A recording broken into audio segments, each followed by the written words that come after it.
Demon king academy. ये academy इसलिए बनाई गई है ताकि डीमन किंग के वंशजों को ट्रेनिंग देकर उन्हें डीमन किंग बनने के लिए तैयार किया जा सके। डीमन किंग 2000 साल पहले मर चुका था, पर ऐसा कहा जाता है कि इस साल डीमन किंग दोबारा रिकर्नेट होगा और जो इस साल डीमन किंग की एकेडमी में टीम होने वाली है शायद उसमें डीमन किंग दोबारा जन्म ले। ये सभी एक आउल मैसेंजर बता रहा है सभी स्टूडेंट्स को। फिर इसके बाद डीमन किंग की एकेडमी का हम सीन देखते हैं जहाँ पर मीशा नाम की लड़की एंट्रेंस एग्जाम देने के लिए आगे बढ़ रही है, बट तभी कुछ स्टूडेंट्स की टक्कर से उसका इनविटेशन कार्ड गिर जाता है और उसे जिसे एनोस नाम का बंदा जो कि हमारा प्रोटैगनिस्ट है उठाकर उसे देता है। तभी जेम्स नाम का एक स्टूडेंट इनका मजाक उड़ा रहा है। इन छोटे छोटे बच्चों को तो इनके पेरेंट्स छोड़ने आ रहे हैं यहाँ पर वो दोनों इसकी बात का ध्यान नहीं करते और वो आगे बढ़ते हैं, जिससे जेम्स को गुस्सा आ रहा है। ओए ओए तुमने मेरी बात नहीं सुनी, मैंने कुछ कहा। जिस पर एनोस कहता है अरे अरे तुम कौन हो भाई साहब, सॉरी भाई तुम्हारी इतनी लो पावर है इसलिए मैं तुम्हें सेंस करना ही भूल गया। इसे सुन के तो उसे इतना गुस्सा आ रहा है वो अपने डार्क मैजिकल फ्लेम्स को बाहर निकाल के कह रहा है और उनको जला के राख करने की धमकी दे रहा है। तभी एक फूंक मार के उस फ्लेम को बुझा दिया एनोस ने। फिर वो अपने हिप्नोटाइज मैजिक की मदद से उसको उसके ही घुटनों के बल ला के वहाँ से निकल लेते हैं। इसके बाद एंट्रेंस एग्जाम के तौर पे दो अपोनेंट को आपस में लड़ा जाता है, जिसके बाद जो भी पास होगा वही डीमन एकेडमी में एंटर कर सकता है। और इस बैटल में एनोस के साथ है उसका अपोनेंट जेम्स जो कि एक रॉयल फैमिली से बिलोंग करता है। उसने अपने आप को एन्चेंटेड आर्मर्स और मैजिकल सोर्ड्स के साथ वहाँ पे आता है। ओहो अब कैसे तुम मेरा बिगाड़ पाओगे, तुम्हारे मैजिक का कोई भी असर मेरे इस आर्मर पे नहीं होने वाला। जिसके बाद वो अपनी तलवार पे डार्क फ्लेम को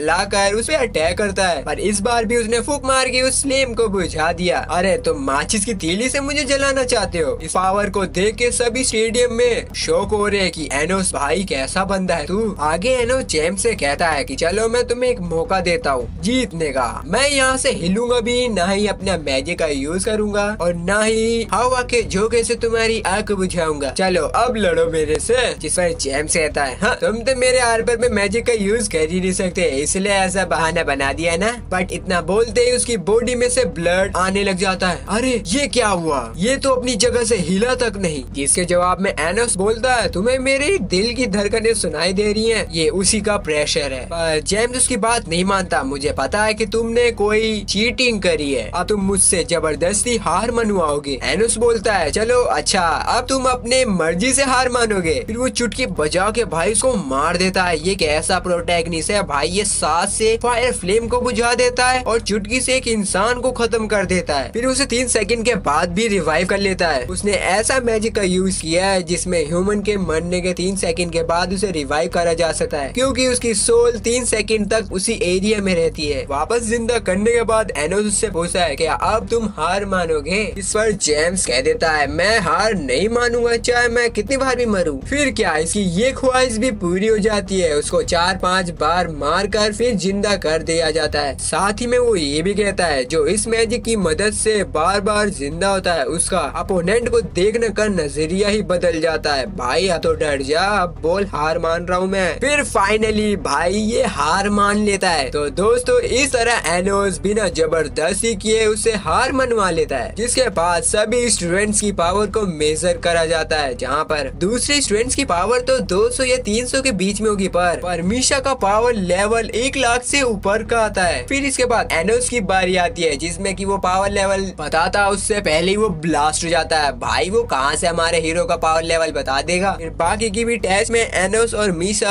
आराम से पास हो जाते हैं। फिर इसके बाद मीशा और एनोस एकेडमी के बाहर मिलते हैं। जिसके बाद एनोस सीधा मीशा को आज रात के डिनर के लिए उसे इनवाइट करता है, चलोगी क्या मेरे साथ। जिसके बाद एनोस टेलीपोर्टेटेड मैजिक का यूज करके सीधा अपने घर पर आते हैं। एनोस की मॉम जो कि मीशा को देख के शौक होती है, ओए लड़का पहली बार अपनी बंदी को लाया है। फिर एनोस बताता है कि मैंने एंट्रेंस एग्जाम को पास कर लिया है। इसके बाद उसकी मदर उसको गले लगा के कहती है कि मेरे बेटे तुमने 1 महीने में जन्म लेके डीमन एकेडमी में एडमिशन भी ले लिया। हमें पता चलता है भाई एनोस अभी 1 महीने का है, उसकी ग्रोथ तो नेक्स्ट लेवल की है भाई। और इस चीज के बारे में हमें आगे के सीन्स में पता चल जाएगा। जिसके बाद कमरे से बाहर निकलते उसके फादर, वाह मेरे बेटे तू तो मुझ पे ही गया है, पहले दिन ही अपनी वाइफ को इंट्रोड्यूस करा दिया। फिर इसी के बाद वो सभी डिनर करते हैं एंड एनोस की मदर सीरियस होके पूछती है, मीशा तुम्हें हमारे एनोस बेटे में सबसे ज्यादा क्या पसंद है, जिस पर मीशा कहती है कि आपके बेटे का बिहेवियर काफी अच्छा है। फिर उसकी मॉम भी काफी खुश होती है, मेरा बेटा तो ऐसा ही है, काफी अच्छा समझदार बेटा है मेरा। अब डिनर खत्म होने के बाद एनोस मीशा को उसके घर छोड़ने के लिए जाता है और बात करते टाइम पे एनोस मीशा से उसके मदर और फादर के बारे में पूछता है, जिस पर मीशा बोलती है कि वो मेरे साथ ज्यादा नहीं रहते और मीशा ये भी कहती है कि तुम्हारा दिल काफी अच्छा है। एनोस कहता है, ओह तुम पहली इंसान हो जो ऐसा कह रही हो मेरे से, पर यहाँ के लोग तो कुछ और ही कहते हैं। वो कहते हैं ये दुनिया काफी अच्छी होती अगर मैं एग्जिस्ट ही नहीं करता। मुझे तो ये सारे इंसान डीमन किंग्स बोलते हैं। अब आप सभी को समझ आ गया होगा कि ये हमारा मेन कैरेक्टर इतनी जल्दी क्यों ग्रोथ कर रहा था। यही है रिकार्नेट डीमन किंग।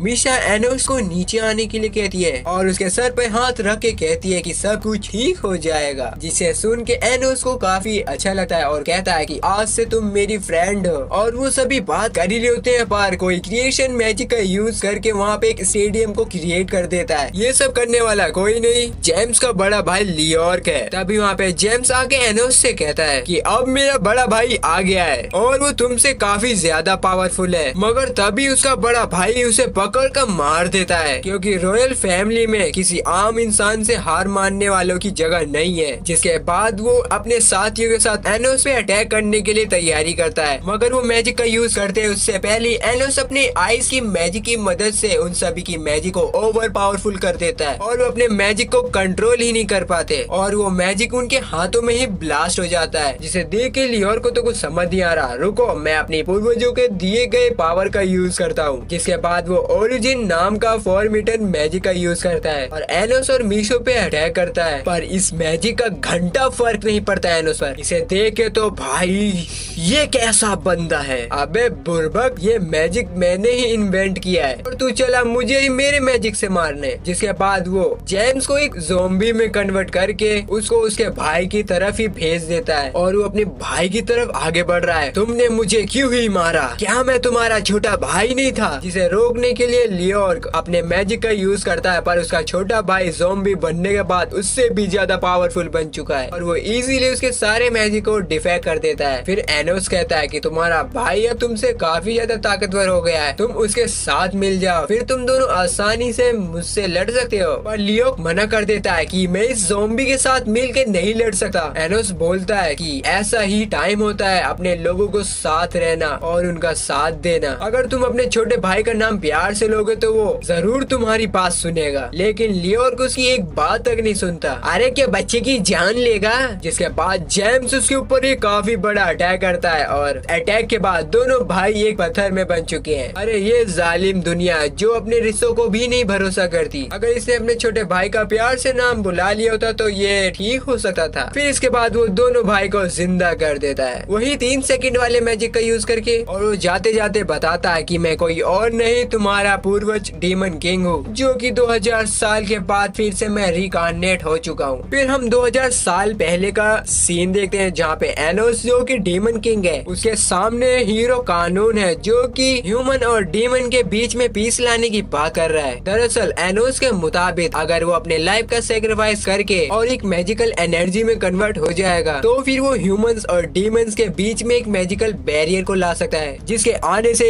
आगे आने वाले 2000 साल तक ह्यूमंस और डीमंस के बीच में फाइट नहीं होगी। जिसे सुन के हीरो कांगून तो हैरान हो रहा है, भाई ये डीमन किंग ह्यूमंस और डीमंस के बीच में पीस लाना चाहता है, वो भी अपने लाइफ का सेक्रीफाइस करके। और वो कहता है कि मैं भी तुम्हारे साथ हूँ। जिसके बाद ही वो एक रेड कलर का क्रिस्टल निकालता है, उसकी पावर, और हीरो अपनी तलवार से उस कोर को डिस्ट्रॉय करके एनोस को भी मार देता है। जाते जाते वो दोनों ही आपस में बातें करते, अगर 200 साल के बाद वो दोनों रिकार्नेट होंगे तो वो एक अच्छे दोस्त की तरह रहेंगे। और इसके खत्म होते ही डीमंस और ह्यूमंस के बीच में एक काफी बड़ा बैरियर अपने आप क्रिएट हो जाता है। इस वजह से ह्यूमंस और डीमंस की सालों तक लड़ाई चलने वाली बंद हो जाती है। और इसके 2000 साल बाद जब एनोस का जन्म होता है तब उसकी मदर और फादर उसका नाम सोच रहे होते हैं, लेकिन एनोस अपना नाम खुद ही रख देता है। ओए मेरा नाम एनोस रहेगा, भाई दूसरा नाम नहीं चाहिए मुझे। इसे सुन के तो उसके मॉम डैड के तो हके बके उड़ गए, इतना छोटा बच्चा अभी से बोलने कैसे लगा। इसके बाद सीन प्रेजेंट में आता है। मीशा और एनोस का एडमिशन हो गया है, बट इतना नहीं, एनोस के डीमन किंग एकेडमी में सबसे ज्यादा स्कोर मिले हैं। तब एनोस को मीसा से एक हैरानी वाली बात पता चलती है कि यहाँ के लोग अभी तक किसी और को डीमन किंग मानते आ रहे हैं। किसी को तो मालूम ही नहीं है असली डीमन किंग कौन है। फिर वो मन में सोचता है, लगता है मेरे मरने के बाद कोई फेक डीमन किंग बन गया है। जिसके बाद टीचर क्लास में आके सभी स्टूडेंट को बताती है कि उन लोगों को 3 ग्रुप में डिवाइड किया जाएगा और हर एक ग्रुप का एक लीडर भी होगा, जिसे एक मैजिक सर्कल क्रिएट करके दिखाना होगा, तभी वो लीडर बन सकता है। तो सुन के एनोस भी अपना हाथ खड़ा करता है, पर टीचर उसे मना कर देती है क्योंकि एनोस एक हाइब्रिड है, यानी कि उसका खून मिलावट वाला है। इसलिए वो सोचती है कि हाइब्रिड वाले लोग कहाँ डीमन किंग बन सकते हैं। ओहो, डीमन किंग को कह रही कि डीमन किंग कैसे बनेगा। फिर वो टीचर को ही चैलेंज कर देता है मैजिक सर्कल क्रिएशन के लिए और वो उसे काफी आसानी से क्रिएट करके जीत जाता है। और वो जो सालों से यूज किया गया हुआ मैजिक सर्कल उसे भी गलत बताता है और उसमें कई सारी चेंजेस करके उसे रिक्रिएट कर देता है, जिसे देख के टीचर कहती है ऐसा इम्पॉसिबल है, कोई भी डीमन किंग की बनाई उस मैजिकल सर्कल को चेंज नहीं कर सकता। और ये सब देखने के बाद टीचर भी उससे इम्प्रेस होती है। ओहो, मुझे ये टीचर की उम्र की नहीं लगती भाई लोग। फिर वो उसे लीडर घोषित कर देती है। इसी के बाद टीचर सभी लीडर को अपना अपना ग्रुप बनाने के लिए कहती है, मगर एनोस की टीम में सिर्फ और सिर्फ मीशा है। क्या मतलब कि उसकी टीम में कोई ज्वाइन नहीं हुआ। एनोस अकेला ही 100 बंदों के बराबर है, सॉरी 1 लाख बंदों के बराबर है। यहाँ पर हम देखते कि तीनों लीडर में से सेकंड लीडर जो कि एक शाशा नाम की लड़की होती है, वो मीशा की बड़ी बहन है, पर वो अपनी छोटी बहन को पसंद नहीं करती। जिसके पास शाशा इन दोनों के पास बात करने के लिए आती है, कहती है कि तुमने अपनी टीम में इस लड़की को क्यों रखा है, ये ना ही ह्यूमन है ना ही डीमन। दरअसल ये एक डोल है जिसमें मैजिक के थ्रू जान डाली गई है। जिस पर एनोस कहता है तो फिर क्या हुआ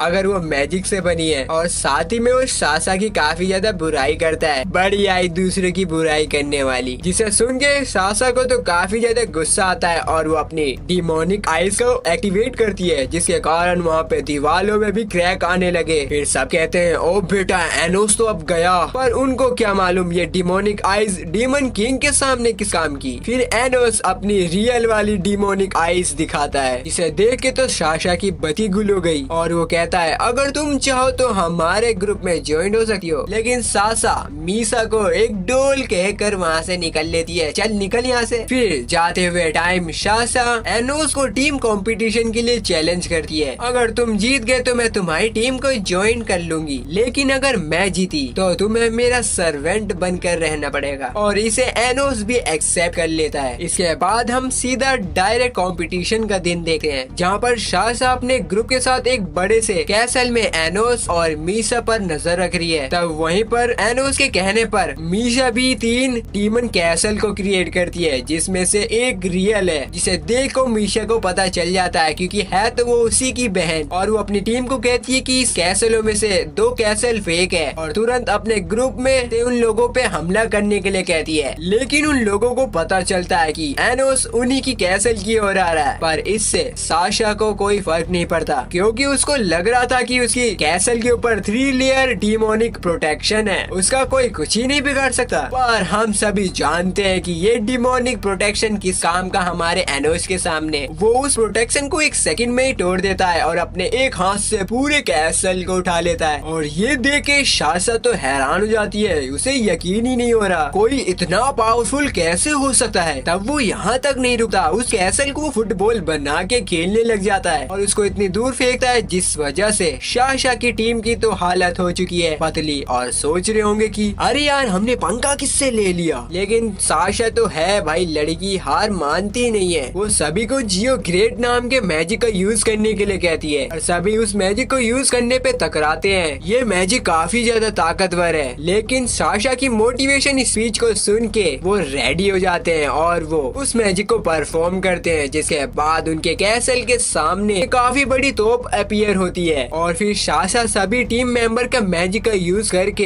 एनोस के ऊपर तोप फायर कर देती है, लेकिन एनोस सिर्फ अपनी एक उंगली का यूज करके ना ही उन हमले को रोकता है बल्कि उस कैसल की और भी अटैक करता है। शाशा अपने कैसल को बचाने के लिए प्रोटेक्शन का भी यूज करती है, पर उस प्रोटेक्शन को चीरते हुए वो अटैक वहाँ पर काफी बड़ा धमाका कर देती है और इससे उन सभी की हालत हालत हो चुकी है पतली, अब तो नहीं उठेंगे ये सारे। और साशा के सामने आता है एनोस की और लड़की, तुम्हें तो अपना प्रॉमिस याद होगा ना, तुम काफी ज्यादा पावरफुल हो, तुम्हें तो मेरी टीम में ही होना चाहिए। जिस पर साशा अपने वादे से मुकर जाती है और वो अपने डिमोनिक आइज का यूज करने वाली थी, फिर एनोस उसकी डिमोनिक आइज को बंद कर देता है। साशा जो कि रॉयल फैमिली से बिलोंग करती है, वो अपनी इतनी बुरी हार देकर एनोस की टीम में नहीं जाना चाहती। वो कहती है कि तुम मुझे मार ही दो, और वो ये भी कहती है कि एक दिन मैं इतनी ताकतवर बनूंगी कि मैं तुम्हें हरा सकती हूँ। एनोस कहता है अगर ऐसा होता तो 200 साल पहले ही मुझे कोई मार देता। तभी वहाँ पे मीशा आती है, जिसे देख के अचानक से एनोस की टीम में आने के लिए मान जाती है। फिर वो एनोस से पूछती है क्या तुमने मुझे मीशा की वजह से अपनी टीम में ज्वाइन किया कि कोई और भी वजह है? एनोस बोलता है हाँ, एक वजह और है। दरअसल मुझे तुम्हारी ये डिमोनिक आइज काफी ज्यादा पसंद आई है, उसमें काफी ज्यादा पावर है। इससे पहले मैंने ऐसी डिमोनिक आइज कभी नहीं देखी है। जिसे सुन के साशा टमाटर की तरह लाल हो जाती है। भाई आप सभी काउंट करके रखना, ये तीसरी लड़की है जो कि एनोस के प्यार में पड़ चुकी है। जिसके बाद एनोस दोनों को ही अपने घर पे लेके आता है और फिर उसकी मदर कहती है बाप रे बाप, क्या लड़का है ये, तो एक दिन के अंदर दो लड़कियां ले आया। तभी उसके डैड भी खुशी के मारे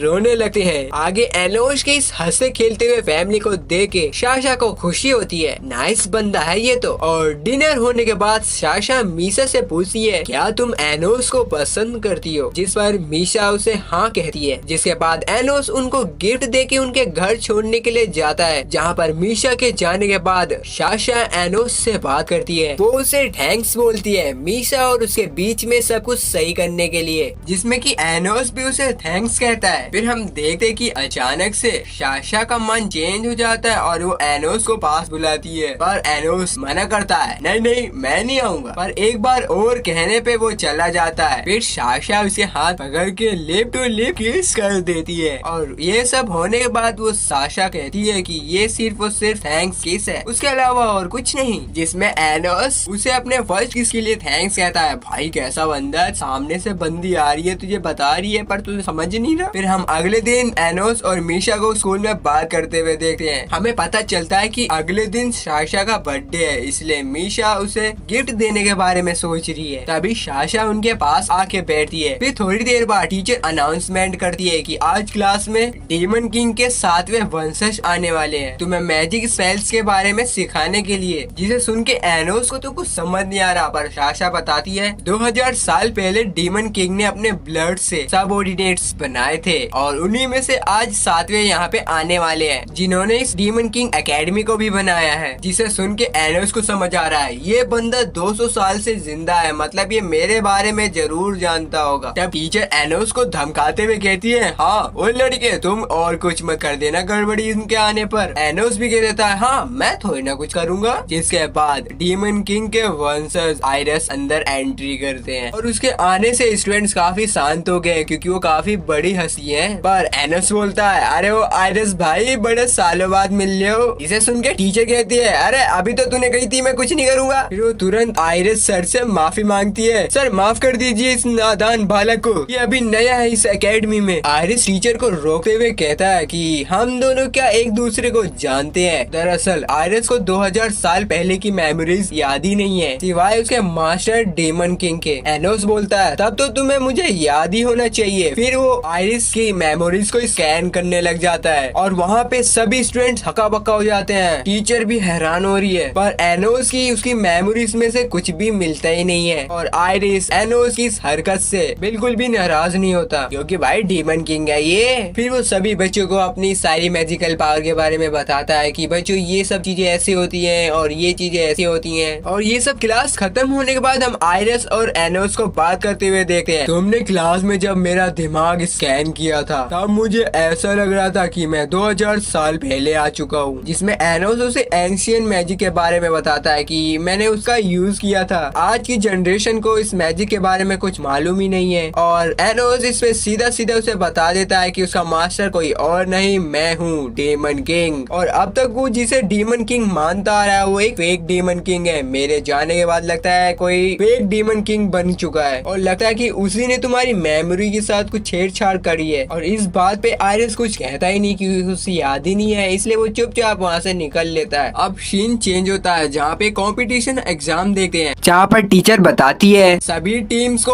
ओल्ड कैसल के अंदर जाके और जितने भी एंशियंट मैजिक वेपन्स बाकी सब चीजें हैं उन्हें कलेक्ट करना है। इससे टीमों को पॉइंट्स मिलेंगे और लास्ट में जब तक सबसे ज्यादा जिसके पास पॉइंट होंगे वही विनर माना जाएगा। ना सुनते ही बाकी स्टूडेंट तो वहाँ पे अंदर चले जाते हैं, पर एनोस वहीं पे खड़ा हुआ है, जिस पर साशा कहती है किसका इंतजार कर रहे हो, चलो जल्दी अंदर। एनोस कहता है अरे रुको रुको, हमें कैसल के सबसे नीचे वाले हिस्से में जाकर वहाँ पे रखी हुई छड़ी को लेना चाहिए। अगर हमने उसे ले लिया तो उससे ही हमें इतने पॉइंट्स मिल जाएंगे और कि हमें और किसी की जरूरत ही नहीं पड़ेगी। जिस पर साशा कहती है कि वो छड़ी काफी सालों से वहाँ पर रखी है, आज तक उसे कोई टीचर नहीं ढूंढ पाया, तो तुम उसे ढूंढने की बात कर रहे हो। फिर एनोस उसे कोई भी जवाब नहीं देता हुआ और आगे बढ़ने लग जाते हैं। और मीशा भी पूछती है कि तुम्हें कैसे मालूम कि छड़ी हमें नीचे ही मिल जाएगी। एनोस कहता है ये कैसल ही मेरा है, मुझे सब कुछ पता है। तब फिर वो चलते चलते आगे बढ़ते हैं और साशा तो कुछ ज्यादा ही आगे बढ़ चुकी है। तब एनोस मीशा को बताता है कि नीचे ट्रेजर रूम भी है, तुम उससे साशा के लिए एक बर्थडे गिफ्ट भी ले सकती हो और मैं भी ले लूंगा तुम्हारे लिए। चलो बताओ तुम्हारा बर्थडे कब है। इस पर वो बताती है कल। मतलब कि मीशा और साशा दोनों ट्विंस हैं, पर उससे कोई भी गिफ्ट नहीं चाहिए, उसे सिर्फ और सिर्फ साशा को खुश करना है। फिर आगे आगे उनके सामने एक दीवार आ जाती है जहाँ पर साशा अपनी डिमोनिक आइज का यूज करती है, पर उसका कोई इस्तेमाल ही नहीं है, कोई यूज नहीं होता। एनोस कहता है अरे ओ लड़की ये कैसल मेरा है तो देखो, और वो चलते चलते कैसल की दीवार को ही तोड़ देता है और दीवार की उस तरफ एक काफी अच्छा रास्ता है, इसके अंदर जाने पे उनको काफी अच्छी जगह मिलती है। एनोस कहता है ये जगह जैसे 2000 साल पहले थी वैसी आज भी है। तब उनके और भी अंदर जाने पे उन्हें वो दरवाजा मिल जाता है जहाँ पे प्राचीन छड़ी रखी है और मीशा बताती है कि इस गेट पे एंटी मैजिक का यूज किया गया है, इसमें ताकत से ताकतवर मैजिक का यूज करके भी इसे गेट को ओपन नहीं कर सकते। फिर साशा भड़क जाती है अरे फिर इस गेट को हम खोलेंगे कैसे। एनोस बताता है कि और लड़कियों जरा अपना दिमाग भी लगा लिया करो कभी कभार, इस गेट को मैजिक से नहीं ताकत से खोला जाता है। और वो अपनी ताकत से उस गेट को ओपन कर देता है, जिसमें कि फाइनली उस छड़ी को वो देखते हैं और साशा तो उसे देखने में लग जाती है और एनोस मीशा को ट्रेजर रूम की ओर आगे ले जाता है जहाँ पे सोने चांदी की सारी चीजें रखी हैं। और एनोस कहता है मीशा तुम्हें जो चाहिए वो तुम यहाँ से ले सकती हो। तब मीशा की नजर एक रेड कोट की ओर बढ़ती है, उसे वो बहुत ज्यादा पसंद आता है। फिर वो उसे साशा के लिए उठा लेती है और उसकी नजर एक रिंग के ऊपर भी जाती है, पर वो उसे नहीं ले रही। एनोस कहता है कि अगर तुम्हें ये पसंद है तो तुम इसे ले सकती हो, इसमें स्पेल्स और चैंटिंग्स का यूज किया गया है। पर मीशा मना कर देती है कि नहीं बस अब मैं खुश हूँ। इसके बाद वो ट्रेजर रूम से बाहर आते हैं जहाँ पे ऑलरेडी साशा ने उस छड़ी को ले लिया है। फिर तब मीशा उसे इसका गिफ्ट भी देती है, जिसे देख के साशा कहती है मैं तो तुम्हारे लिए कुछ लाई नहीं। लेकिन मीशा को इससे कोई फर्क नहीं पड़ रहा कि बस मुझे और कुछ नहीं चाहिए। तब हम देखते हैं कि गिफ्ट लेते समय साशा की डिमोनिक आइज एक्टिवेट होती है और वो उसे पहनने के लिए भी कहती है। और यहाँ पे हमारा हीरो तो ताड़े जा रहा है, भाई अंदर चला जा। साशा भी कहती है क्या तुम हमें देखते रहोगे, जाओ कुछ देर के लिए ट्रेजर रूम में जाओ। जिसके बाद वो ट्रेजर रूम में जाता है और कोट पहनाते हुए मीशा काफी खुश होती है, जैसे कि वो इस पल का काफी सालों से इंतजार कर रही है। और कुछ देर बाद जब एनोस बाहर आता है वो देखता है कि साशा ने मीशा को चाकू मार के जख्मी कर दिया है। इसके बारे में पूछने पे साशा बताती है कि तुम लड़के कितने ज्यादा बेवकूफ होते हो, एक इसके बदले में मुझ पे यकीन कर लिया और यहाँ पे मुझे लेके आ गए। इसके बदले में मैं अब इस कंपटीशन में टॉप करूंगी। साथ ही में ये भी पता चलता है कि साशा अपनी लाइफ में सबसे ज्यादा अपनी छोटी बहन मीशा से हेट करती है और जो वो अब तक मीशा के साथ इतना अच्छा बर्ताव कर रही थी वो सिर्फ एक नाटक था, ताकि वो एनोस के साथ यहाँ तक आगे बढ़ पाए और इस छड़ी को पा सके। और इसके बाद वो मीशा को भी काफी बुरा भला कहती है। फिर वो मीशा पे कंडीशन मैजिक का यूज करती है, जिससे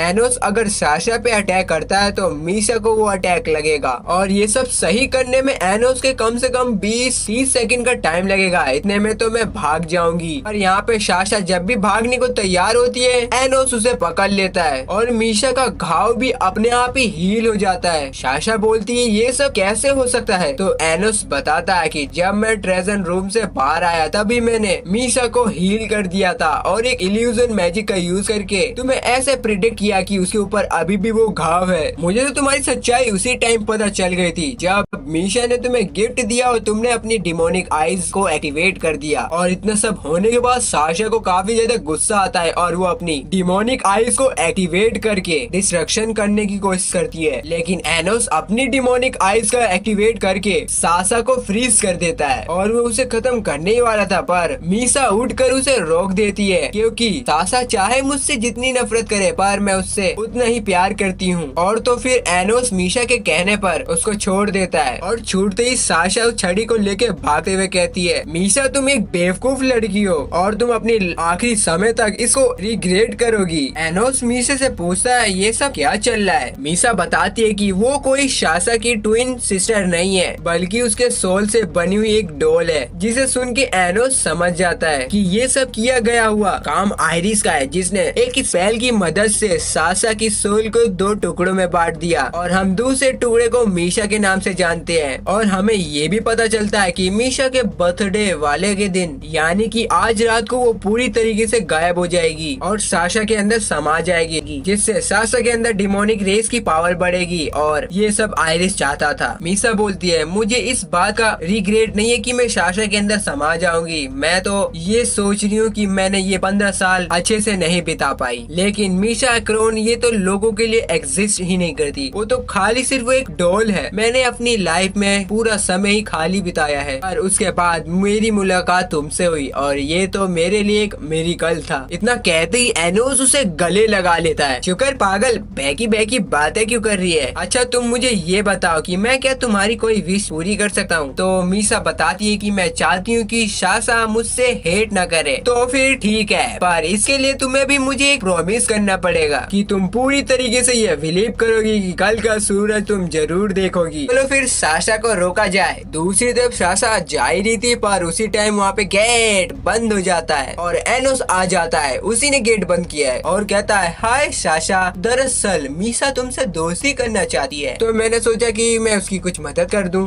जिस पर वो गुस्से से बोलती है कि कितनी बेशरम लड़की हो, मैं तुम्हें याद नहीं मैंने तुम्हारे साथ इतना सारा बुरा काम किया है। जिस पर मीशा कहती है तुम सच बताओ, क्या सच में तुम मुझसे इतना ज्यादा हेट करती हो। साशा कहती है कि मैं 2 मैजिक सर्कल क्रिएट करूंगी, अगर एनोस ने उसके मैजिक को कंट्रोल कर लिया तो फिर मैं तुम्हें जवाब दे दूंगी, लेकिन अगर एनोस उसके मैजिक को कंट्रोल नहीं कर पाया तो तुम्हें मेरी सारी बातें माननी पड़ेंगी। एनोस को ये शर्त मंजूर थी और एनोस तो भाई आसानी से उसके मैजिक को कंट्रोल कर लेता है। और अब साशा के जवाब देने का वक्त था। मीशा जल्द ही तुम गायब होने वाली हो और मैं अकेले ही बचूंगी, पर उस वक्त जब मैं डिमोनिक आइज का यूज नहीं कर सकती थी उस वक्त तुम ही तो थी जो मेरी इतनी हेल्प करती थी। उसी से मुझे कॉन्फिडेंस आया जिससे मैं दुनिया से फेस कर पाई, नए नए दोस्त बना पाई। लेकिन तुमने तो पूरी जिंदगी अकेले बिताई है। तुम तो कहती थी कि यही मेरी किस्मत है, पर मुझे ये मंजूर नहीं था, इसलिए मैंने खूब रिसर्च करी कि कोई ऐसा मैजिक होगा कि तुम्हें बचा सके और मुझे वो रास्ता मिल गया है। मैंने अपनी लाइफ अच्छे से जी ली है मीशा, अब तुम्हारी बारी है। मैं अपनी सोल को तुम्हारे अंदर ट्रांसफर कर दूंगी, बस तुम्हें मुझे रिजेक्ट करना है तभी वो मैजिक एक्टिवेट हो पाएगा। पर तुम चिंता मत करो, मैंने तुम्हें इतना हेट दिया है कि तुम मुझे रिजेक्ट कर ही दोगी। लेकिन साशा जब वो मैजिक एक्टिवेट करती है वो एक्टिवेट ही नहीं होता क्योंकि मीशा ने उसे रिजेक्ट किया ही नहीं था। दरअसल शुरू से ही मीशा साशा की आंखों में सच्चाई देखते हुए आ रही है कि वो उससे कितना प्यार करती थी, तो इसी वजह से वो उसे कभी हेट नहीं कर पाई और रिजेक्ट भी नहीं किया। साशा बोलती है नहीं नहीं, मैंने शुरू से तुम्हारे साथ बुरा बर्ताव किया है, इसके बाद भी तुम मुझे रिजेक्ट नहीं कर रही। और ये दोनों बहनों की बातें तो चलती रहेंगी, चलो आगे देखते हैं। और एनोस बीच में बोलता है अरे अरे रुको लड़कियों, तुम दोनों ही नहीं खत्म होगी। तुम्हें मालूम नहीं है तुम्हारे सामने बॉस द डीमन किंग खड़ा हुआ है, किसी को कुछ भी करने की जरूरत है ही नहीं, मैं तुम दोनों को बचा लूंगा, बस मुझे टाइम में पीछे जाके कुछ चेंजेस करनी पड़ेगी। इस पे साशा कहती है सच में, लेकिन हम इतनी खतरनाक पावर को अकेले नहीं कंट्रोल कर पाएंगे। अब एनोस अपनी पावर को उनके साथ शेयर करता है ताकि वो टाइम में पीछे जाके अपने पास्ट को चेंज कर सके, मगर तभी पीछे से आयरिस आके एनोस को स्टैप कर देता है, जिसे देख कर लड़कियां तो हैरान हो रही है कि ये यहाँ पे कैसे आ गया। दरअसल आयरिस मीशा और साशा की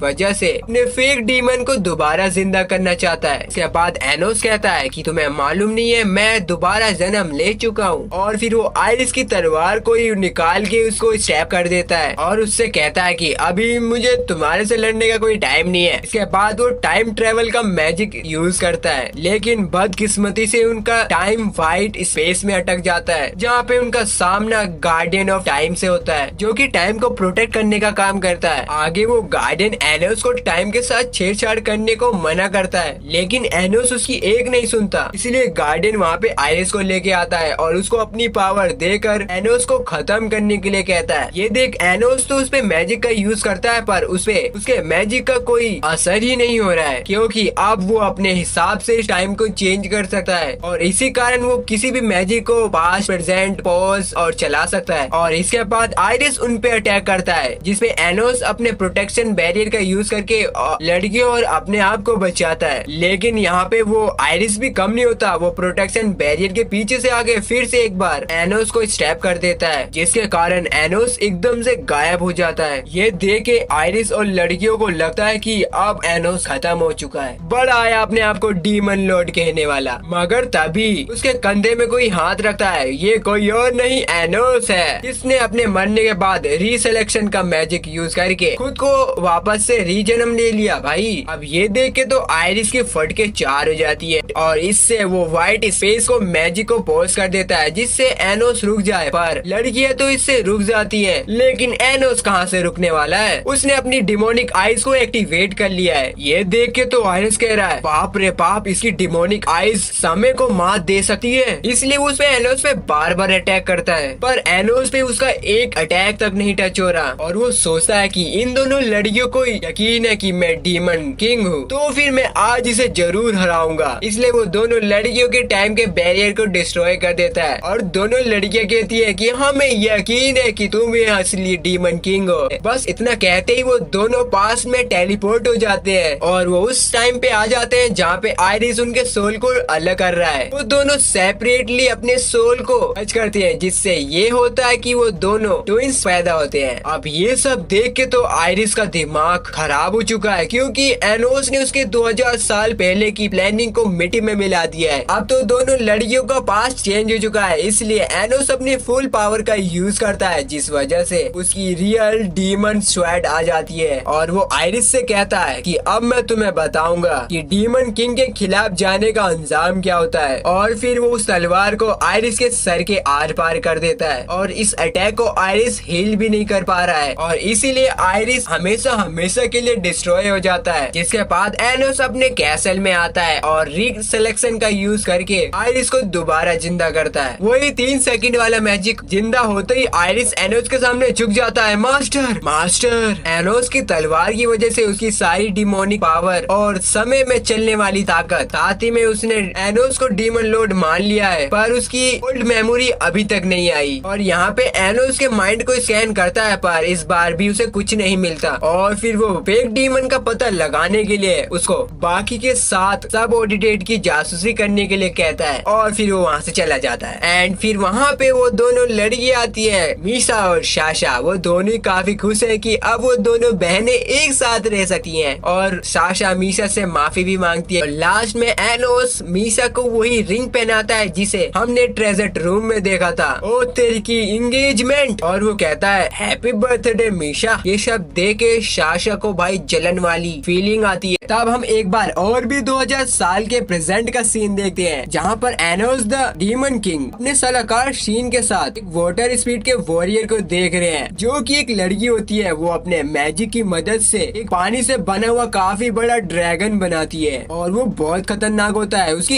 एक एक अटैक से आसपास बाढ़ आ जाती है। भाई आजकल पानी के ड्रैगन भी बहुत ज्यादा बढ़ रहे हैं। देख के एनोस उसे मारने के लिए जा ही रहा था, पर उसका सलाहकार शीन बोलता है इस बार ये मौका आप मुझे दीजिए। उस पर एनोस कहता है कि अगर तुम इस ड्रैगन को एक ही अटैक में मार दोगे तो मैं तुम्हारी एक विश जरूर पूरी करूंगा। सुन के तो शीन भाई बल्ले बल्ले हो गई आस, और वो अपने पूरे मैजिक को एक साथ इकट्ठा करके उस ड्रैगन को खत्म कर देता है। भाई डीमन लॉर्ड का सलाहकार है, ऐसे ही नहीं बन गया होगा। और जब वो उससे उसकी एक विश के बारे में पूछता है तो वो जवाब में रीसिलेक्शन कहता है, यानी कि उसे कई हजारों सालों के बाद पुनर्जन्म लेना है, जिस पर एनोस भी एग्री कर देता है। अभी वहाँ पे हीरो कानून की एंट्री होती है। एनोस कहता है अरे ये बंदा मैं इसे चाहे जितनी बार मार दूं ये भी रीसिलेक्शन का यूज करके जिंदा हो जाता है। दरअसल हीरो कानून के पास 7 लाइफ सोर्सेस है, जिसकी मदद से वो हमेशा रीसिलेक्शन होके वापस आ जाता है। फिर क्या दोबारा से उन दोनों के बीच में फाइट होती है एंड हम सभी फिर देखते हैं क्लासरूम का सीन, जहाँ पर टीचर सभी को बताती है कि इस साल एक ट्रांसफर स्टूडेंट यहाँ पे पे आने वाला है। साथ ही में वो ये भी बताती है जिस छड़ी को एनोस और उसकी टीम लाई थी वो चोरी हो चुकी है और इसीलिए वो लोग उसके पॉइंट्स टेम्परेरी बढ़ा देते हैं। जिसे सुन के सासा कहती है, हाँ भाई हाँ, क्यों ऐसा क्यों? इसमें हमारी थोड़ी ना कोई गलती है, ये तो स्कूल वालों की गलती है, वो ध्यान नहीं रख पाए हमारी छड़ी का। मैं कम से कम 100 पॉइंट्स तो मिलने ही चाहिए। इस बात पे टीचर कुछ कह पाती पर ये दो रॉयल फैमिली के बच्चे कह रहे हैं, कहीं के झूठे कहीं के, पक्का इन्होंने चुरा लिया होगा, जिससे टीचर को पता न चल सके कि इन्होंने फेक छड़ी लिया है।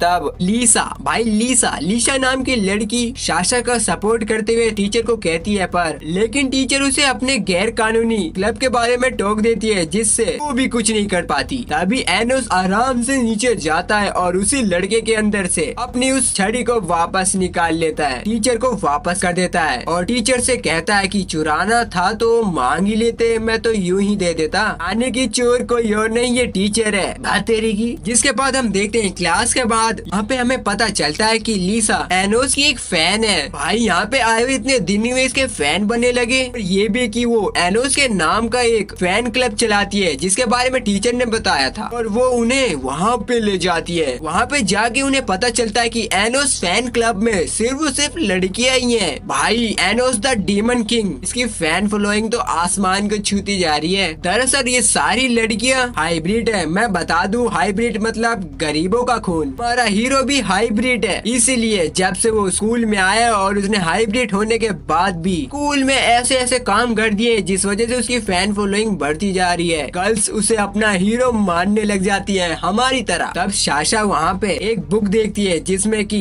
लड़कियों ने एनोस की फोटोज बना रखी है। भाई कैसी फोटोज है ये, बिना कपड़ों की, देख देख के तो उसका भाई मुंह लाल हो गया। अरे बुक बंद कर दे लड़की। जिसके बाद लीसा उन सभी को एक रूम में लेके आती है जहाँ पर कि एक तलवार का आधा हिस्सा है। लीसा के फादर डीमन है और उसकी मदर स्पिरिट, यानी कि वो एक हाफ डीमन और हाफ स्पिरिट है और उसने अपने फादर को कभी देखा नहीं क्योंकि उसके फादर प्योर ब्लड से बिलोंग करते हैं, मतलब कि अपनी नाजायज औलाद को भाई देखने तक नहीं आता वो। और यहाँ पे जो कि हम तलवार देख रहे हैं वो फादर ने उसके 10वें जन्म पर उसे गिफ्ट में भेजा था। इसे देख के लीसा को पूरा यकीन है कि इसका आधा हिस्सा आज भी उसके डैड के पास है, जिसके पास सभी लड़कियां एनोस की टीम में ज्वाइन होने के लिए कहती हैं। एनोस बताता है कि तुम सभी को मेरी टीम में आने के लिए मुझे विश्वास दिलाना पड़ेगा कि तुम सभी मेरी टीम में आने के लिए लायक हो। इसके बाद हम एक स्टेडियम देखते हैं जहाँ पर कि 2 डीमन टीचर आए हैं। वैसे तो ये सारे बच्चे ही डीमन हैं, लेकिन ये डीमन टीचर डीमन की तरह ही दिखते हैं। वह यहाँ पर सभी बच्चों को स्वेट कंपटीशन की तैयारी करवाने के लिए आए हैं, जहाँ पर पहले तो उन सभी बच्चों को अपनी अपनी तलवारें निकालनी पड़ेगी। हमारा भाई तो एक ही हाथ से उस तलवार को निकाल लेता है। यहाँ पर साथ ही में न्यू ट्रांसफर स्टूडेंट जिसका नाम ले है वो भी तलवार को बाहर निकाल लेता है। फिर वो दोनों ही मिल के उन दोनों टीचरों को एक ही झटके में उन दोनों को बेहोश कर देते हैं। जिसके बाद क्लास में आने पर ले एनोस की टीम को ज्वाइन करने के लिए कहता है, जिसे सुन के स्टूडेंट और टीचर हैरान हो गयी। ले इतना ताकतवर है कि वो अकेला अपनी टीम को बना सकता है, पर वो एनोस की टीम में क्यों जाना चाहता है। जिस पर एनोस से मना कर कहता है कि पहले तुम्हें अपने आप को साबित करो, तुम मेरी टीम ज्वाइन करने के लायक हो। फिलहाल अभी के लिए ले के पास कोई टीम नहीं है, तो इसलिए वो एनोस फैन क्लब की लड़कियों को ले के साथ टीम बनाने के लिए कहता है और वो उनसे बोलता है कि अगर कल होने वाले टीम कंपटीशन में उन्होंने अच्छा परफॉर्म किया तो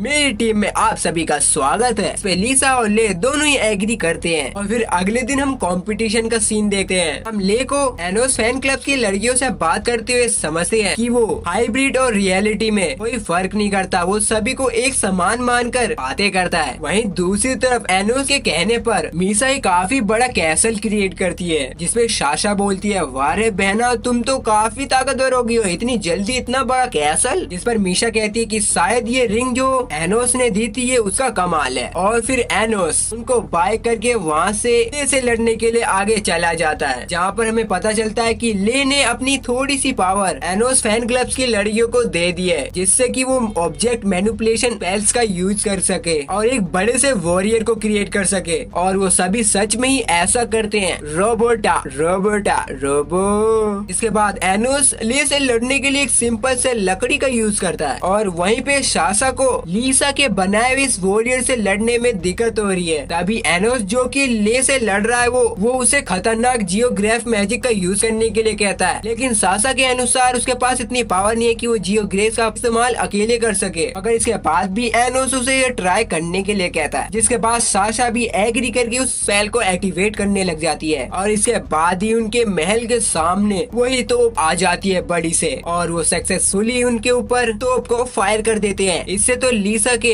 रोबो के चीथड़े हो गए। देख के साशा को तो यकीन ही नहीं हो रहा कि वह दोनों अचानक से इतनी स्ट्रॉन्ग बन गई हैं। मीसा बताती है शायद से हमने पास को चेंज कर दिया है, इसलिए हमारी पावर एक सोल के जितनी हो गई है, यानी कि हमारे अंदर पहले हाफ हाफ सोल थी, बट अब हमारे पास दोनों के पास अलग अलग सोल है। साशा इसके बारे में सोच ही रही थी, पर पीछे से मीसा आके उस पे अटैक करती है, जिससे साशा को काफी चोटें लगती हैं। और यही हम देखते हैं कि ले भी एनोस को स्वेट फाइटिंग में काफी ज्यादा टक्कर दे रहा है, यानी कि ले के अंदर भी काफी ज्यादा ताकत है। वहीं इस तरफ साशा अपने कट मैजिक का इस्तेमाल करती है, और ये सब देख के लीसा अपने रोबो से फाइनल अटैक यूज करने का तय करती है। ये सब देख के मीशा वहाँ पे अपीयर होती है। फिर दोनों बहनें अपनी फैमिली की स्पेशल टेक्निक फ्यूजन मैजिक का इस्तेमाल करती हैं, जिससे लीसा और उसके रोबोट दोनों को एक झटके में हरा देती हैं। यो फाइनली हमने हरा दिया। यहीं दूसरी तरफ एनोस और ले की फाइट और भी धमाकेदार हो रही है। फाइट के दौरान उन्होंने इस पूरे हरे भरे जंगल को रेगिस्तान बना दिया है। अंत में ले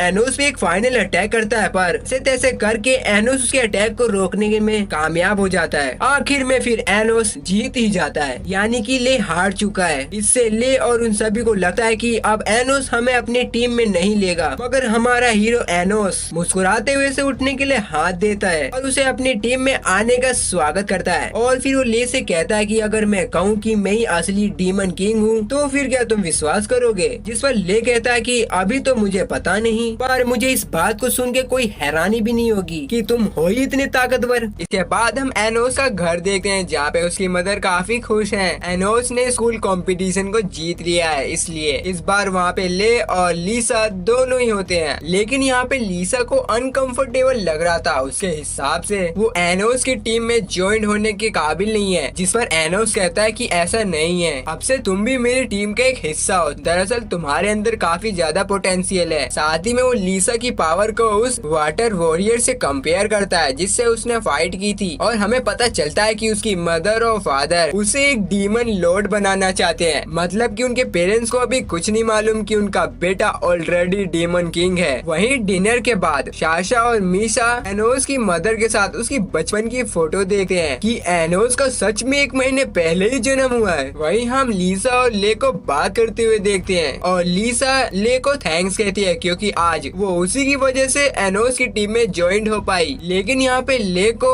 एनोस फैन क्लब की लड़कियों के लिए काफी बुरा लगता है, ज्वाइन नहीं कर पाई थी। ये सुन के तो मीशा को लगता है कि ये तो एक रॉयल फैमिली से बिलोंग करता है, फिर भी ये हाइब्रिड की कितनी चिंता कर रहा है। जिस पर ले कहता है कि मैं हाइब्रिड और ये रॉयल किसी को मानता नहीं, मेरे लिए तो सारे बराबर हैं और मैं सिर्फ अपनी तलवारबाजी पे यकीन करता हूँ। और वो ये भी कहता है कि तुम भी काफी इंटरेस्टिंग हो। वैसे तो हाफ डीमन और हाफ स्पिरिट वाले लोगों को काफी जल्दी कर्स लगता है, बट अभी तक तुम्हें ऐसी कोई कर्स नहीं लगा। और वो ये कह के चला जाता है। फिर हम नेक्स्ट डे क्लास में टीचर बताती है कि आने वाले मैजिकल स्वेट कंपटीशन के लिए हमारी क्लास से एनोस और ले को चुना गया है। इसे सुन के तो ले को काफी खुशी होती है, पर एनोस को लगता है कि रॉयल फैमिली मेरे लिए कोई प्लानिंग कर रहा है, वरना वो एक हाइब्रिड वाले बंदे को शॉर्ट कंपटीशन में क्यों भेज रहे हैं। वो ले को कुछ बताता, पर उससे पहले मीशा आके वहाँ बोलती है कि 7th डीमन एम्पायर के सर महलेस यहाँ पर आए हैं, क्या तुम मुझसे मिलना चाहोगे? जिस पर एनोस हाँ करता है। तब महलेस के रूम में एंटर होते ही महलेस को पता चलता है कि यही हमारे डीमन किंग है, और वो झुक जाते हैं भाई सम्मान देने के लिए। एनोस बोलता है क्या तुम्हें मैं याद ही हूँ? जी नहीं मास्टर, दरअसल 2000 साल पहले किसी ने मेरी मेमोरी रेस कर दी, बट मेरे सोल को मालूम है कि आप ही डीमन किंग हो और मैं उसी के कारण आपको पहचान पाया। जिस पे एनोस पूछता है क्या हुआ था 2000 साल पहले? महलेस बताता है कि 2000 साल पहले आपकी सेक्रीफाइस के बाद मुझ पे किसी ने अटैक किया। उसके बाद मेरी आंखें एक जंगल में खुली, ठीक आपके बैरियर के दूसरी साइड। उस वक्त मुझे अपनी मेमोरी के बारे में कुछ भी याद नहीं था, जिसके बाद मुझे डीमन वर्ल्ड में आने के लिए 100 साल लग गए। और जब मैं आया था तो मैंने देखा कि डीमन किंग का नाम बदल चुका है, पर मुझे पता नहीं ये किसने किया है। आगे एनोस उससे स्वेट कंपटीशन के बारे में पूछता है, क्या तुमने मेरा नाम सजेस्ट किया है? महलेस कहता है नहीं, कि ये जरूर रॉयल फैमिली का किया कराया होगा। शायद वो आपको टूर्नामेंट में हराकर हाइब्रिड को नीचे दिखाना चाहती है और वो इसके लिए किसी भी हद तक जा सकते हैं। तब घर पे आने के बाद एनोस को पता चलता है कि मीशा उसी के घर पर है। उसकी मदर बताती है कि मीशा को एनोस के लिए खाना बनाना था, इसलिए वो मेरे पास आई अच्छा खाना बनाने के लिए। फिर खाते हुए टाइम उसकी मदर बताती है कि आज उसकी टीचर आई थी, उन्होंने बताया कि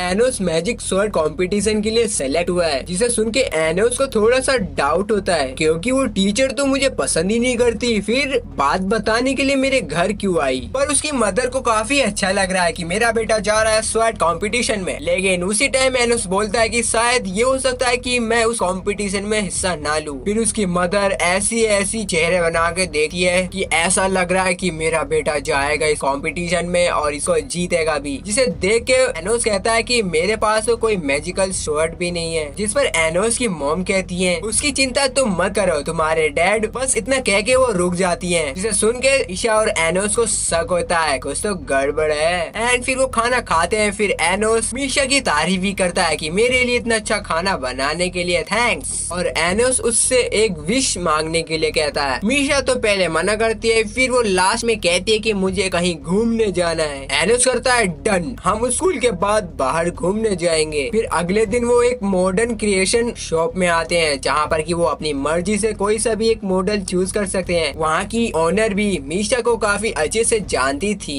इसके बाद मीशा मॉडर्न क्रिएशन का मैजिक यूज करके जब वे उनके घर पे खाना खाए थे तब की वो एक मॉडर्न बनाती है, जिसे वो साशा को गिफ्ट करेगी। इसके बाद एनोस भी मॉडर्न बनाता है, जिसमें कि वो पूरी सिटी का ही मॉडर्न बना देता है। ओनर ये देख के शॉक हो जाती है कि एक सिंगल स्पेस में इसने पूरी सिटी का मॉडर्न बना दिया है, क्या तुम इसे सेल करना चाहोगे? एनोस कहता है नहीं, ये सेल के लिए नहीं है। फिर उस मॉडर्न को मैजिक की मदद से एक रिंग में कन्वर्ट करके मीशा को पहना देता है कि तुम जब चाहो तो इस सिटी को देख सकती हो। हाँ भाई, ये बंदा भाई हर एक लड़की को पटाने में लगा रहता है। फिर क्या वो मौका छोड़ने वाला है? भाई सामने कैफे है। फिर वो उसके साथ डेटिंग वेटिंग के लिए अंदर जाते हैं, जिसमें कि मीशा शर्मा रही है। तभी वहाँ कैट के रूप में आयरिश एनोस से बात करने के लिए वहाँ पे आता है। दरअसल एनोस ने आयरिश को टूर्नामेंट की जांच करने के लिए कही थी। आयरिश बताता है जो कोई भी टूर्नामेंट को कंट्रोल कर रहा है उन सभी का लिंक सिटी हॉस्पिटल की ओर है, बट मुझे एग्जैक्ट नहीं मालूम कि वो पर्सन कौन है। इतना कह के वो यहाँ से चला जाता है और फिर ये दोनों घूमते घूमते सिटी हॉस्पिटल की ओर आते हैं, जहाँ पर एनोस को अपनी डिमोनिक आइज का करके भी कुछ पता नहीं चलता है। तभी वहाँ पे एंट्री होती है ले की। एनोस के पूछने पे ले बताता है कि यहाँ पे उसकी मॉम एडमिट है, जिसपे एनोस कहता है कि अगर डॉक्टर उन्हें हील नहीं कर पा रहे तो मैं अपने मैजिक से उन्हें ठीक कर सकता हूँ। लेकिन ले मना कर देता है और अंदर जाता है। तभी वो ले को बताता है कि मैं शायद से टूर्नामेंट में पार्टिसिपेट नहीं कर पाऊंगा, पर इससे ले को कोई फर्क नहीं पड़ रहा। और ये बात उन दोनों को ही अजीब लगती है कि आज ले काफी अजीब सा बर्ताव कर रहा है। इन दोनों को तो आज सुबह से ही अजीब अजीब लग रहा। इसके बाद हम अगले सीन में ले को उसकी मदर के साथ देखते हैं। उनकी हालत कुछ ज्यादा ही सीरियस लग रही थी। इसके बाद हम टूर्नामेंट का सीन देखते हैं, जहाँ पे एनोस के साथ उसकी मदर भी आई है। उन दोनों के बात करते समय वहाँ पे आयरिस भी आता है। वो एनोस से कहता है कि महलेस से इस टूर्नामेंट से कोई भी लेना देना नहीं है। साथ में वो ये भी बताता है कि ले की मॉम सच में काफी ज्यादा बीमार है, क्योंकि उन्हें एक स्प्लिट डिजीज नाम की बीमारी है और इस डिजीज के बारे में तो एनोस को भी कुछ नहीं मालूम है। आगे आयरिस ये भी बताता है कि टूर्नामेंट में तुम्हारे लिए कई सारे ट्रैप्स ऑलरेडी बिछा दिए गए हैं। तभी एनोस भी कंफर्म कर देता है कि मैं इस टूर्नामेंट में पार्टिसिपेट नहीं करूंगा, ताकि फेक डीमन किंग बाहर आ सके। अब हम फर्स्ट बैटल देखते हैं, जहाँ पर एनोस का अपोनेंट है कर्ट नाम का बंदा। यहाँ पे हमें पता चलता है कि कर्ट स्वॉर्ड एकेडमी का टॉप स्टूडेंट है और वो टीचर का बड़ा भाई भी है। आगे जब एनोस को बाहर बुलाया जाता है तो फिर वो बाहर नहीं आता है, क्योंकि वो कंपटीशन में पार्टिसिपेट नहीं कर रहा है। अब ये देख के तो सारी ऑडियंस उसके बारे में बुराई करने लग जाती है। ये हाइब्रिड वाले लोग ऐसे ही होते हैं, कंपटीशन का टाइम आता है तो ये दुम दमा के भाग जाते हैं। अब अपने बेटे के बारे में इतनी सारी बुराई सुनकर एनोस की मॉम को काफी ज्यादा गुस्सा आता है और वो सभी को चिल्लाते हुए कहती है कि मेरा बेटा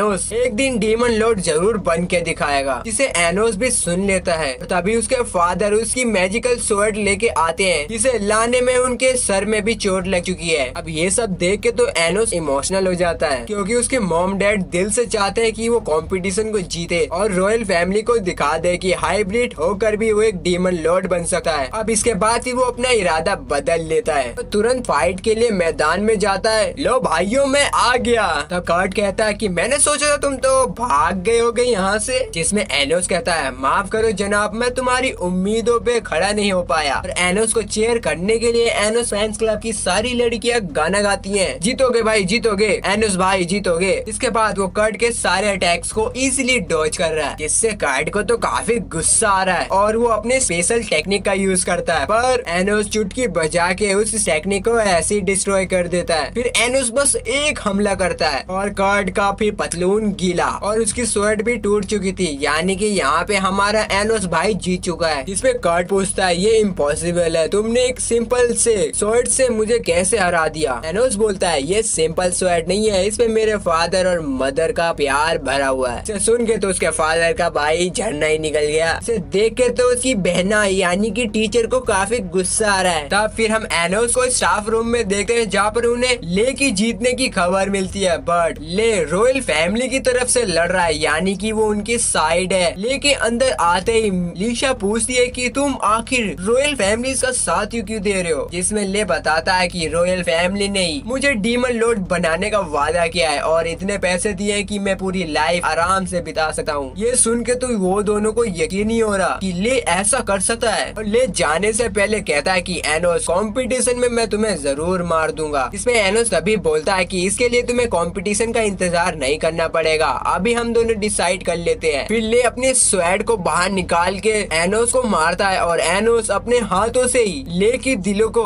बाहर निकालता है। भाई डीमन वाली हरकतें कर दी ना। और आगे कुछ बात बढ़ती उससे पहले ही ले वहाँ से चला गया। और उसके जाने के बाद एनोस लीसा को बताता है कि उसने ले के बॉडी में मैजिकल गियर को सेंस किया है, जो उसके सोर्स के चारों ओर तरफ से उसे लिपटा हुआ है। और अगर उसने इसके बारे में किसी और से बात करी तो वो मैजिकल गियर उसके सोर्स को डिस्ट्रॉय कर देगा, जिसके बाद ले कभी रीसेलेक्ट नहीं हो पाएगा, क्योंकि ले ने यहाँ पे सीधे तरीके से उससे मदद नहीं मांगी। इसीलिए उसने हमें ऐसे बताया है कि हमें पता चल जाए और वो हमें बता भी न पाए। और इसी के बाद टूर्नामेंट के फर्स्ट डे के खत्म होने के बाद एनोस की मॉम उसकी स्वॉर्ड को घर ले जाने की जिम्मेदारी लेती है, क्योंकि एनोस को कहीं और जाना था। उसकी मॉम ने उसकी स्वॉर्ड को ले जाने की जिम्मेदारी इसलिए ली थी क्योंकि टूर्नामेंट का एक रूल है कि अगर किसी इंसान ने एक स्वॉर्ड का इस्तेमाल कर लिया तो वो कोई दूसरी स्वॉर्ड का इस्तेमाल नहीं कर सकता। इसलिए एनोस फैन क्लब्स की लड़कियां भी उसकी मॉम के साथ जाने का डिसाइड करती हैं। इसके बाद एनोस और लीसा ले की मॉम को देखने के लिए हॉस्पिटल आते हैं, जहाँ पर उन्हें देख के लगता है कि धीरे धीरे उनकी मॉम गायब होती जा रही हैं। फिर एनोस लीसा से कहता है कि ले की मॉम तुम्हारी तरह एक हाफ डीमन और हाफ स्पिरिट है, पर ऐसा कैसे हो सकता है जबकि ले एक प्योर ब्लड है। जिस पर एनोस कहता है लगता है ये ले की बायोलॉजिकल मदर नहीं है। तभी ले की मॉम को होश आ जाता है और वो एनोस का नाम बोलकर उसे पुकारती हैं, क्योंकि ले जब भी यहाँ पर आता है तो वो एनोस के बारे में ही बातें करता है। तब एनोस ले की मदर से पूछता है कि आपको ले और रॉयल फैमिली के कॉन्ट्रैक्ट के बारे में मालूम है कुछ? रॉयल फैमिली ने प्रॉमिस किया है कि अगर वो तुम्हें मार देगा तो वो मुझे ठीक कर देंगे। तब एनोस कहता है कि अगर मैं आपको ठीक कर दूं तो ले को इस कॉन्ट्रैक्ट से आजादी मिल जाएगी। इसलिए वो उसके मॉम से स्पिरिट डिसीजन यानी कि उसके टाइप के बारे में पूछता है, पर उसकी मदर को अपनी स्पिरिट डिसीजन मालूम नहीं है और वो ले को इस कॉन्ट्रैक्ट से आजाद होने के लिए भी कहती है। ये सिर्फ वैसे ही हो सकता है, अगर उसकी मॉम को एनोस ने मार दिया तो वो ऑटोमेटिक ही कॉन्ट्रैक्ट से आजाद हो जाएगा। जिसे सुन के मीसा उसकी मॉम को ये सब करने के लिए मना करती है और एनोस से पूछती है क्या कोई और रास्ता नहीं है ले की मॉम को ठीक करने का? नहीं, बिना उनके टाइप को पता लगाए मैं उनको पूरी तरीके से ठीक नहीं कर सकता। अगर मैंने अपनी सोर्स एनर्जी भी उनके साथ ज्वाइन करी तो भी वो ठीक नहीं हो पाएंगे, क्योंकि स्पिरिट की सोर्स एनर्जी हमसे काफी ज्यादा डिफरेंट होती है। लेकिन यहाँ पे लीसा तो एक हाफ डीमन और हाफ स्पिरिट है, इसलिए वो अपनी सोर्स एनर्जी को शेयर करने के लिए कहती है, जिस पर एनोस भी मान जाता है और वो एक स्पेल का यूज करके उसकी सोल को शेयर करता है, जिससे उसकी मॉम ठीक रहती है। पर अचानक से उसे कुछ डिफरेंट लगता है। इसके बाद हम एनोस फैन क्लब और उसकी मदर को तलवार ले जाते हुए देखते हैं, बट उसी टाइम वहाँ पे टीचर आ जाती है जो कि कहती है कि मुझे इस तलवार की जांच करनी है। अकॉर्डिंग टू डीमन एकेडमी का ये एक रूल है, बट इस रूल के बारे में फैन क्लब्स की लड़कियों को कुछ मालूम नहीं है। तो फिर जब एनोस की मॉम उस तलवार को देने से मना करती है तो फिर टीचर जबरदस्ती भी करती है और न देने पे वो अटैक भी यूज करती है, जिसे रोकने के लिए एनोस फैन क्लब्स की लड़कियां प्रोटेक्शन बैरियर का यूज करके एनोस की मॉम को बचा लेते हैं, पर इससे वो भी कुछ जख्मी होती हैं। एनोस की मॉम के पूछने पर टीचर बताती है कि वो सब ये अपने भाई का बदला लेने के लिए कर रही है क्योंकि उसे एक हाइब्रिड ने हराया था। जिसके बाद वो फिर से उसकी मॉम पे अटैक करती है, पर इस बार फिर से फैंस क्लब की लड़कियां उसकी अटैक को रोकती हैं और एनोस की मॉम को यहाँ से भाग जाने के लिए कह रही हैं। जिसे देख के तो टीचर को और भी गुस्सा आ रहा है कि ये हाइब्रिड्स गर्ल्स मुझसे मुकाबला करेंगी और फिर वो अपनी पूरी पावर का यूज करके उन सभी लड़कियों को जला देती हैं और हद से ज्यादा जख्मी कर देती हैं। तब फिर वो उसी अटैक को एनोस की मॉम की तरफ करती है, पर उसी टाइम हमारे एनोस की एंट्री होती है, जिसे देख के तो टीचर की फट के चार हो चुकी है और वो एनोस को हाइब्रिड ब्लड कहकर बोलती है। जिसके बाद एनोस अपनी डिमोनिक आइज का यूज करके टीचर को फ्रीज कर देता है। फिर वो अपनी पावर से अपनी मॉम और फैन क्लब्स की लड़कियों को ठीक करता है और उन सभी को थैंक्स कहता है कि मैं मरते दम तक तुम सभी का नाम नहीं भूलूंगा, तुमने मेरी मॉम की जान बचाई है। जिससे सभी फैन क्लब्स की लड़कियां रोने लग जाती हैं। उसके बाद एनोस अपनी मॉम को सभी फैन क्लब्स की लड़कियों के साथ घर जाने के लिए कहता है कि अब तुम जाओ, आगे मैं संभाल लूंगा। इसके बाद वो गुस्से में टीचर के पास आकर कहता है कि आज तुमने अपनी लाइफ की सबसे बड़ी गलती करी है। आगे वो टीचर को गले से पकड़ के ऊपर उठाता है। फिर वो टूर्नामेंट की स्टेडियम में टेलीपोर्ट होते हैं। अपनी तलवार को समन करके टीचर को स्टैप करता है और कहता है कि तुम्हारे पास सिर्फ दो ही रास्ते हैं, या फिर तुम यहाँ से भागकर अपना इलाज करवाओ या फिर मुझे डीमन कह के पुकारो। पर अभी भी टीचर के अंदर हाइब्रिड और रॉयल फैमिली का कचरा भरा हुआ है। तो फिर एनोस सोचता है इसे मार ही दिया जाए और उसे मारकर दोबारा जिंदा करता है, पर इस बार वो उसे एक हाइब्रिड बनाता है, यानी कि अब वो रॉयल फैमिली से बिलोंग नहीं करती। अब क्या करेगी, वो कहती थी ना प्योर ब्लड की हूँ मैं। और फिर एनोस उसे वहीं पर छोड़कर चला जाता है। वहीं दूसरी तरफ ले जो कि मीसा को पावर शेयर करते हुए पकड़ लेता है, जिसे देख के पहले तो वो कुछ नहीं करता, पर बाद में वो मीसा को बेहोश कर देता है क्योंकि ज्यादा पावर शेयर करने से उसकी लाइफ को भी खतरा हो सकता है। जिसके बाद ले की मॉम उससे बात करती है और एक फ्लैशबैक से पता चलता है कि सच में वो ले की बायोलॉजिकल मदर नहीं है, बल्कि ले उसे जख्मी हालत में मिला था और तभी से वो उसे अपना बेटा मानते हुए आ रही है। और वो ये भी कहती है कि तुम अपनी लाइफ को जियो, ना कि मेरे लिए। जिसके बाद वो वहाँ से चला जाता है और उसके जाते वहाँ पे एनोस आ जाता है। एनोस वहाँ पर है, इसकी खबर ले को भी है। और तो फिर अगले दिन मैजिक स्वॉर्ड टूर्नामेंट का फाइनल राउंड होता है, जिसमें कि एनोस और ले फाइट करेंगे।